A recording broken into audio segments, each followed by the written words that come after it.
Hello, my name is Sheridan. This is the second video that I'm making for the intro to electronics.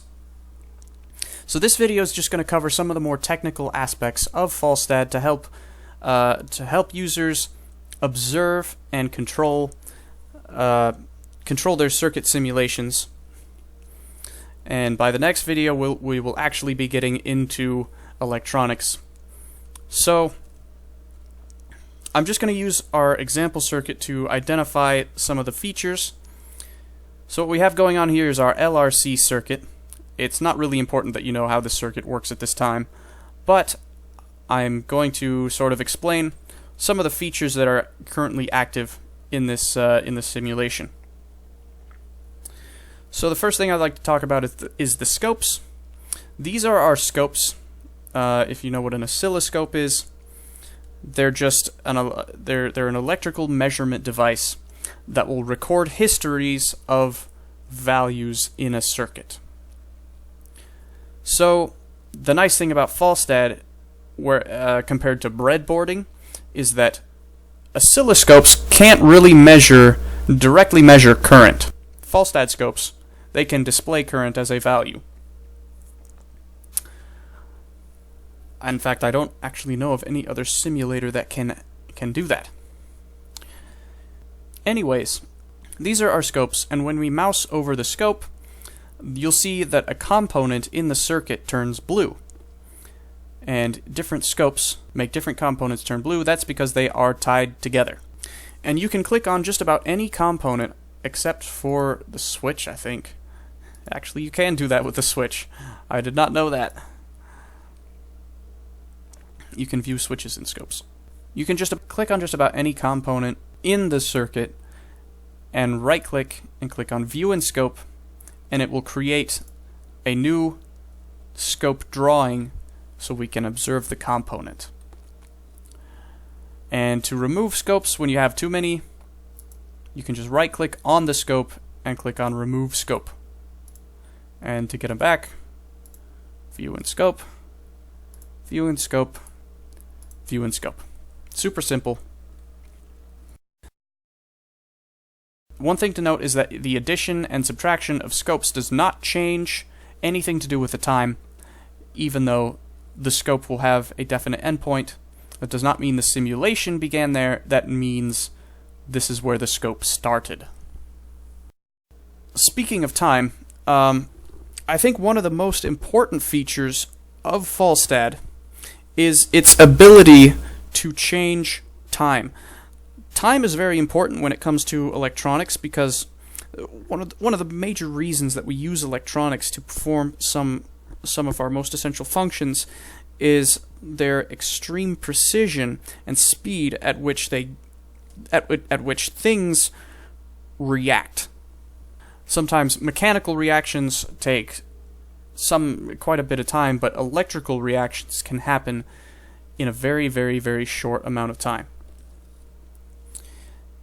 And falstad gives us the ability to see things that would normally happen in a very short amount of time in an actually observable length of time, whereas on a breadboard, things would be happening too fast for us to detect unless we had an oscilloscope, and then we could only see a standstill waveform. We wouldn't know that things are actually changing in the circuit.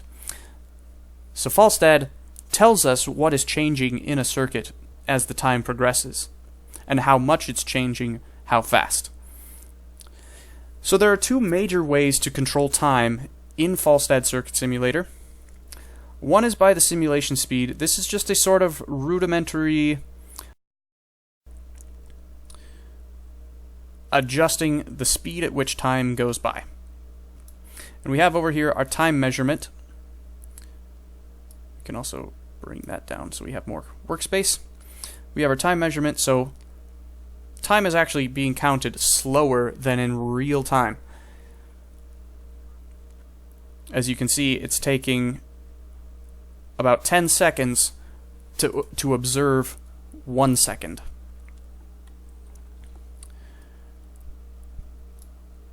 And we can slow that down so that time goes by a little bit slower and we can observe things a little bit faster.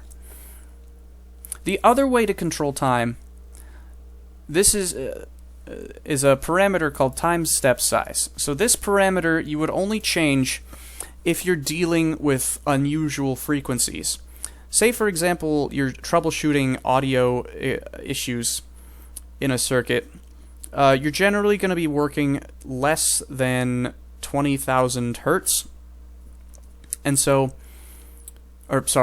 you're generally good. Yeah, you're going to be working with frequencies less than 20,000 hertz. And so, whatever the period of 20,000 is, that would be the inverse of the waveform. Whatever that period is double that. That would be your ideal time step size. I'll just sort of demonstrate what time step size does here. I'm going to charge the circuit and bring down our time step size, our simulation speed here.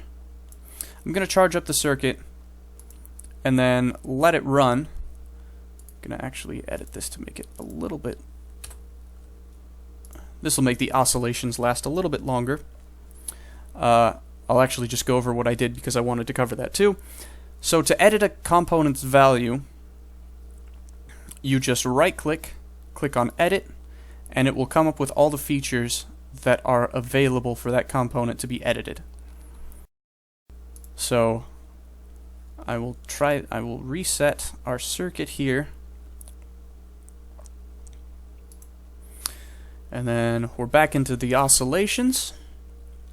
I'm going to edit the time step size, and hopefully it'll give you sort of a sense of what exactly changes when I edit the time step size.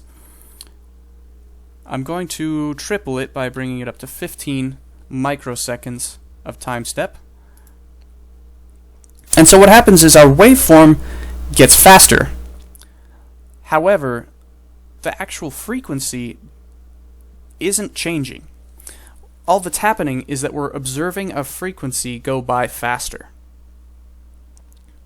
So it's the same frequency. The time is different, not the frequency.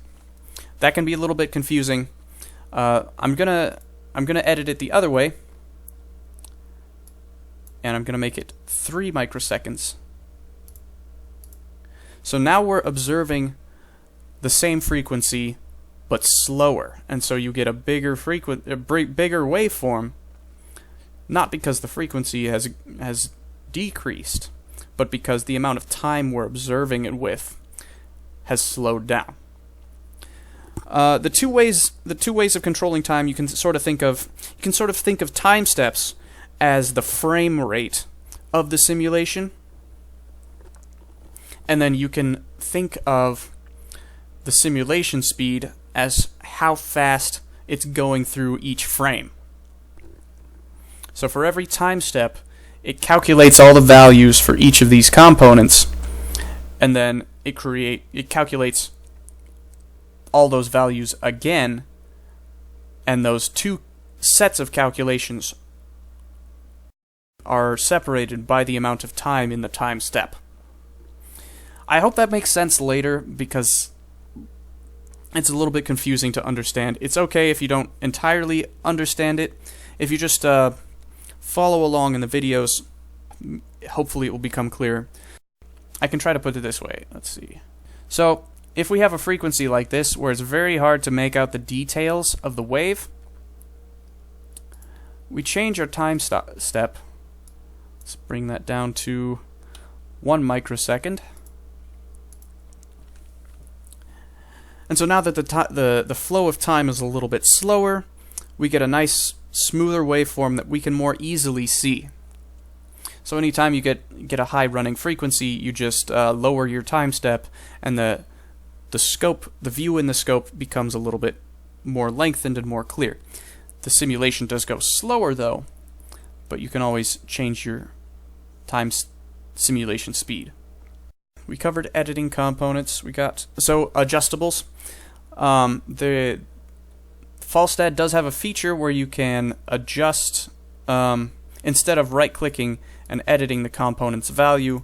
What you can do is you can right-click a component, go down to sliders down here, and you can select the feature that you want to make a variable, and you can type in a label here and click apply. Then a slider will appear over here, and that will change the amount of voltage that's coming from this power cell. It's a really handy feature for when you're trying to get just the right values to make your circuit work just right. Some components, like a potentiometer, will actually make its own slider automatically, and then it will change based on our sliding resistance scale over here. So those are some of the adjustables. I think that's all I wanted to cover in this video.